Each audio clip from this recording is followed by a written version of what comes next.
law enforcement have a simple message for people. Just get home safe. When fire crews arrived, they saw smoke and flames coming from the home behind me. I'm going to take a step back and show you now what's left for damage. I'm going to take a step behind the camera to show you just how destructive the storm really was. I'm going to zoom in here. You can see it just completely destroyed the shed. It is cold, it is windy, and it is busy here in Albert Lea. This case continues to develop right now as we speak. To put that in perspective, that's the same amount that's in this bag of flour.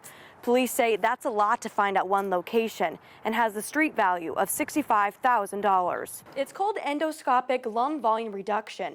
Doctors go down the airway, putting in a one-way valve that lets out air from part of the lung, causing it to deflate. Raquel, Walden Lane in the southwest part of Rochester looks very different than when we first got here just after 3 o'clock this afternoon. Based on what Sarah's been telling us, it looks like I won't be needing these and I will be needing this. Last night at the game, Windcraft had to have winning towels for both teams ready, but of course, only one was needed. And this is a station where you can take a selfie and use the hashtag #MakeItOK. When Alexander Weiss walked through these doors today, he wasn't sure what his future would hold until the state announced they're retrying his murder case.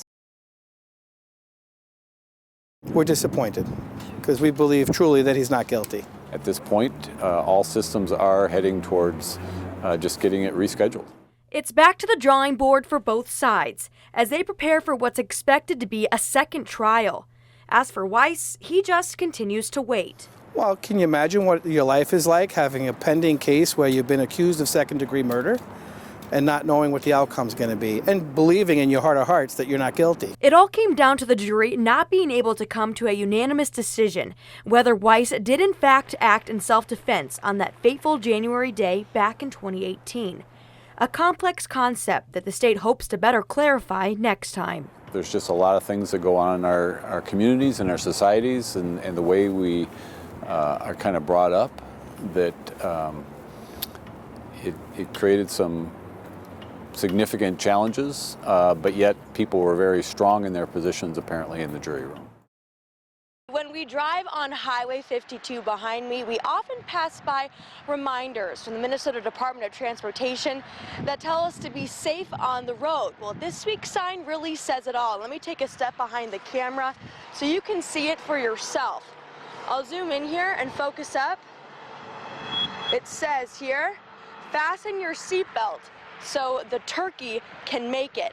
And with snow in the forecast, it's important to think about in order for everyone to safely get to their holiday festivities.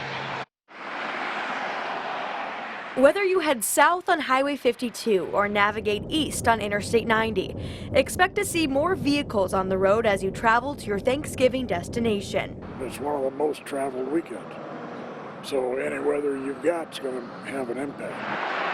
According to AAA, nearly 50 million drivers will be on the road this Thanksgiving, but that's not the number that should scare you. Now the entirety of the area sitting at around 4 to 8 inches. Some of us could be seeing closer to 9. With Storm Team 3 tracking a winter storm for Tuesday night into Wednesday morning, roads could be looking like this. Still, for some, the commute is tradition.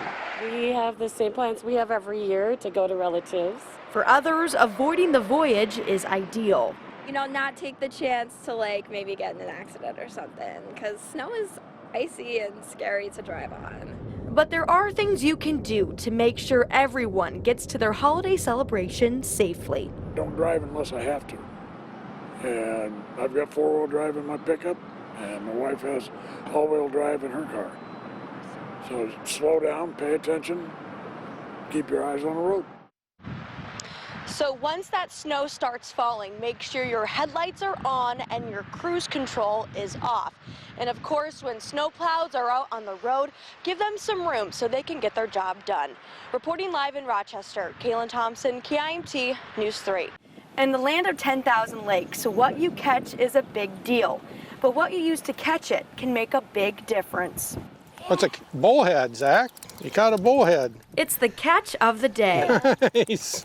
It's one worth documenting. Good job. I got a big one, yay! But they don't celebrate for long as they dip their line right back into the water. Their secret to success? You got a nicer one, Zach. Live bait's still it's the oldest and way of catching fish, and it's still one of the best. And these are the minnows that right now we're having a shortage of. Over at Minsky Bait and Tackle, it's their job to get people equipped to fish. But with the shortage of some of these small fish, it can be tough. Everyone wants sucker minnows, and we can't get them. That's Jeff Minsky. What happened was the rearing ponds froze out, and it killed all the minnows that we're supposed to be getting this year. Minsky takes what he can get from his supplier, but suggests people using a little bit of everything when you hit the dock. Because if I can do it, Get one? Yep, another one. anyone can. Reporting in Rochester, Calyn Thompson, KIMT News 3.